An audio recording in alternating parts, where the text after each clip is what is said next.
Hello everyone, ये है भाई डॉपलर इफेक्ट का क्वेश्चन। तो आसानी से सिंपल वे में कैसे सोल्व करें इसको देखिए। An observer stand between two sound source. Observer बीच में खड़ा है दो सोर्सों के।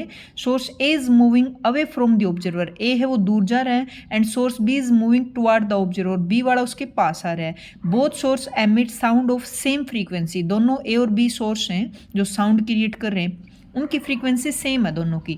If both source are moving with a speed V sound by two, V sound by two से वो मूव कर रहे हैं, the ratio of frequencies deducted by the observer. तो ऑब्जर्वर को जो फ्रीक्वेंसी मिलेगी दोनों की तरफ से, उनका क्या पूछा है, इसमें रेशियो पूछा है। तो देखिए कैसे मेन फॉर्मूला होता है ना, ये होता है भी जो नई फ्रीक्वेंसी निकालते हैं, न्यू इंटू ऊपर वी साउंड, साउंड की फ्रीक्वेंसी वेलोसिटी एयर में होती है, ऊपर ऑब्जर्वर की होती है, नीचे सोर्स की होती है। अब ए वाला उससे दूर जा रहा है तो ऊपर किसकी है, ऑब्जर्वर। ऑब्जर्वर वहीं खड़ा है, इधर ए और बी, ये वाला दूर जा रहा है, ये इसके पास आ रहा है, तो ये तो रेस्ट में ही है, तो इसका कोई रोल नहीं है भाई। ठीक है, हम फर्स्ट वाली फ्रीक्वेंसी निकालें ए के लिए, तो यहाँ पे न्यू फ्रीक्वेंसी इनटू में ऊपर ये वाली जीरो हो जाएगी क्योंकि ये रेस्ट में है, ये दूर जा रहा है, दूर जा रहा है, ये वाला दूर जा रहा है ना, ए वाला दूर जा रहा है, तो क्या लिखेंगे इसकी पॉजिटिव ना, हाँ दूर जा रहा है तो पॉजिटिव लेंगे। किस वेलोसिटी से जा रहा है, इस वेलोसिटी से, ये एक मिल गई। इसी तरह हम बी के लिए निकालेंगे फ्रीक्वेंसी इनटू में, इसका तो रोल नहीं है, ये तो बीच में फिर भी खड़ा है, बी वाला पास आ रहा है,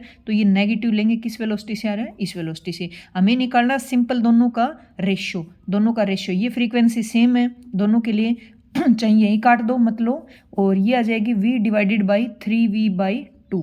ठीक है, और नीचे इस वाला लो v इंटू में, इसमें से माइनस करोगे तो v/2। तो ये भी कट गए और ये भी कट गए, तो दोनों का रेशियो फ्रीक्वेंसी जो उसको सुनाई देंगी कितना आ गया, इधर वाला तो 3v, ये वाला ऊपर जाएगा, ये वाला ऊपर ले जाओ, तो चाहे 2 से 2 काट ही दो, 2 से 2 काट दो, ये जाएगा v और ये बाय 3v, इससे कट के 1/3 इसका आंसर आ गया भाई। जिस रेशियो में तो इसको काटना था, तुम कितना शॉर्टली उसको अपने हिसाब से काटते हो। ठीक है, ये मेन फॉर्मूला होता है भाई। अगर बीच वाला सोर्स अगर ऑब्जेक्ट रेस्ट में है, सोर्स, ठीक है, सोर्स तो दोनों मूव कर रहे हैं, और ऑब्जेक्ट जो ऑब्जर्वर है, ऑब्जर्वर रेस्ट में, तो ये वाले ऊपर वाली हमेशा जीरो हो जाती है भी। ठीक है, मूव कर रहे हैं ये वाले, तो इनके साइन के हिसाब से प्लस माइनस लेके रेशियो निकालना था।